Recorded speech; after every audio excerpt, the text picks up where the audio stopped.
সংসারে যারা একে অপরকে অভিশাপ দেয়, আপনার জেনে রাখবেন কোনোদিন হবে না।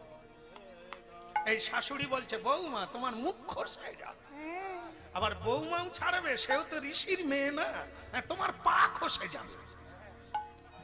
আপনারা 20 বৎসর অপেক্ষা করুন, ওর মুখও খসবে না আর ওর পাও খসবে না। কেন বলুন তো? এরা তো দুইটা ডাহা মিথ্যেবাদী, জীবনে হাড় কুড় যা পায় সবই খায়। এরা তপস্যাও করে না, এদের বাক ব্রহ্ম, এই বাক সত্য কোনোদিন হবে না।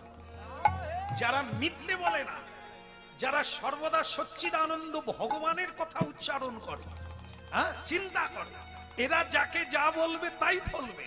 আর যারা সত্যটাই বলে না, তারা অভিশাপ দিলেও ফলবে।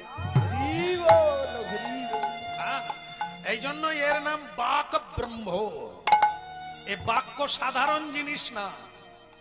এই বাক্যের দ্বারাই আপনারা বশীভূত হয়ে বসে আছেন, এই বাক্যের দ্বারাই আপনারা ভজন করছেন।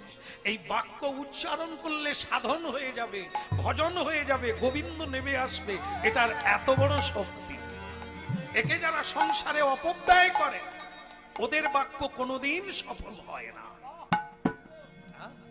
আপনি মাটি ধরলে সোনা হয়ে যাবে, যা করতে চাইবেন আপনি তাই করবেন, ভগবান সহায় হয়ে যাবে, যদি আপনি সত্যের পথে থাকেন।